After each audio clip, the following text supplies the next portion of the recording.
स्वागत है आपका हमारे YouTube channel fun with math में। और हम लोग देख रहे थे वर्ग और वर्गमूल में वर्ग संख्याओं के गुणधर्म को। मतलब इनमें कुछ ऐसी चीज़ें हमें मिली थी जो शायद ही कोई जानता रहा हो इनकी प्रॉपर्टी के अंदर। तो आइए हम लोग आगे बढ़ते हैं। पिछले लेक्चर में हमने जाना था कि जो वर्ग संख्याएं होती हैं उनका जो इकाई का अंक होता है वो हमेशा 1, 4, 5, 6, 9 और 0 होता है।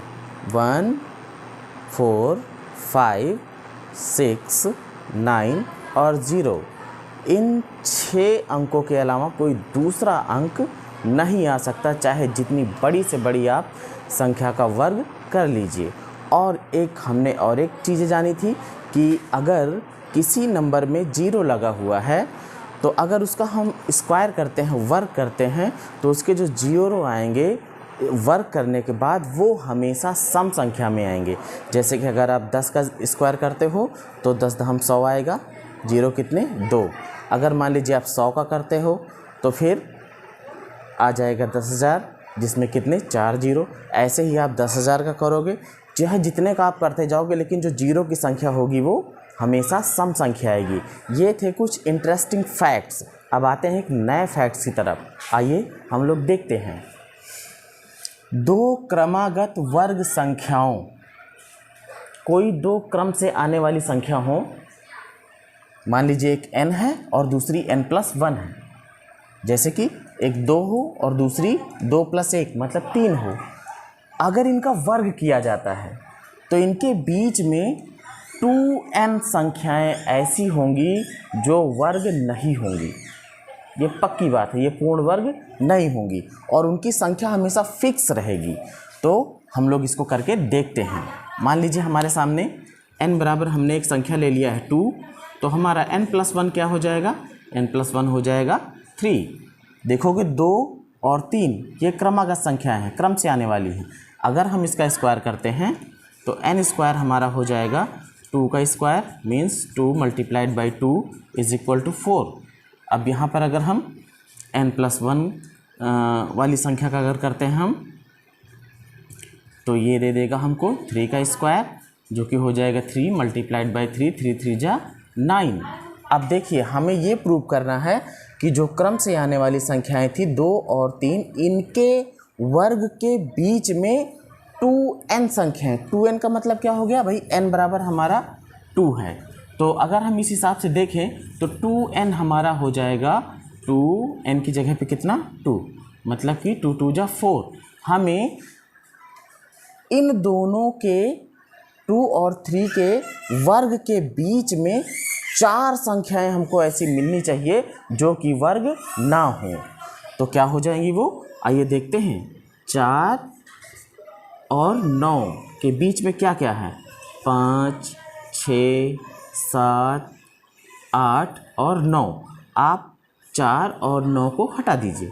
अब देखिए बीच में कितनी संख्याएं हैं, 1, 2, 3 और 4, जो कि हमारा बिल्कुल प्रूव्ड हो रहा है। और यहाँ पर एक रहस्य और है, अगर हम बड़ी वाली संख्या में से छोटी वाली को घटा दें, मतलब कि n+1 के स्क्वायर में से हम माइनस कर दें n² को, मतलब कि 4 को, तो n² को अगर हम माइनस कर देते हैं और फिर क्या मिलेगा, अगर 9 में से हम 4 को माइनस करते हैं तो 5 आएगा, लेकिन बीच की संख्याएं कितनी हैं, सिर्फ 4 हैं।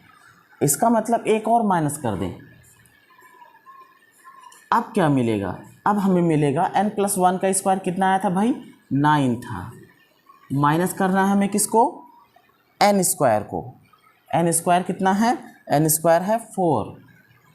और अलग से हमें एक माइनस करना है, क्या, माइनस का 1। अब ये हमें क्या देगा, ये हमें दे देगा, दोनों माइनस के हैं, ये माइनस वाले जुड़ जाएंगे, हो जाएगा 4 + 1 5 और 9 - 5 = 4। मतलब यहाँ पर हमारा एक फार्मूला बन सकता है। हम क्या कर सकते हैं भाई, n+1 का स्क्वायर -n² - 1, ये 4 को दिया है। 4 क्या था हमारा, ये 2n था, मतलब कि हमें n+1 square minus n square और -1 बराबर हो जाता है 2n के। तो ये एक फॉर्मूला भी हमारा मिल चुका है। तो कैसा लगा आपको आज का इंटरेस्टिंग फैक्ट कि अगर हम कोई भी दो क्रमागत संख्या लें, यही नहीं 2 और 3 नहीं, और भी आप चेक कर सकते हो। अगर हम n बराबर ले लेते हैं, मान लीजिए 4 ले लेते हैं, तो हमारा n+1 क्या हो जाएगा, n+1 हो जाएगा 5। अब अगर इनका हम स्क्वायर करते हैं मान लीजिए, तो n का स्क्वायर मीन्स 4 का स्क्वायर, और 4 का स्क्वायर हो जाएगा 16, और n+1 का स्क्वायर मीन्स 5 का स्क्वायर, और 5 का स्क्वायर क्या हो जाएगा 25। अब इन दोनों के बीच में देखिए 16, 17, 18, 19, 20, 21, 22, 23, 24 और 25, 25 और 16, इनके बीच में ऐसे देखो हमारे फार्मूले के हिसाब से कितनी संख्याएं मिलनी चाहिए, 2n संख्याएं मिलनी चाहिए। तो 2n क्या बनेगा, अभी n हमारा 4 है, तो 2n हमारा हो जाएगा 2 × 4 मीन्स 8। 8 संख्याएं बीच में मिलनी चाहिए। गिनो जरा, 1 2 3 4 5 6 7 8। इसका मतलब ये है कि हमारा ये जो तरीका है वो बिल्कुल सही है। दो क्रमागत वर्ग संख्याओं के बीच में हमेशा 2n संख्याएं ही मिलेंगी और वो वर्ग नहीं होंगी। इनमें से कोई भी संख्या आपको पूर्ण वर्ग नहीं दिखेगी, ना तो 17 पूर्ण वर्ग है, ना 18, ना 19, ना 20, 21, 22, 23, ये कोई भी पूर्ण वर्ग नहीं है। इसी तरीके से यहाँ भी देख लो 5, 6, 7, 8, ये एक भी संख्याएं पूर्ण वर्ग नहीं थी। तो आज के लिए इतना ही। आपको हमारी ये वीडियो कैसी लगी? अगर आपको ये इंटरेस्टिंग फैक्ट अच्छा लगा हो तो हमारे वीडियो को लाइक कीजिए, चैनल को सब्सक्राइब कीजिए, और मिलते हैं अगली वीडियो में। Thank you.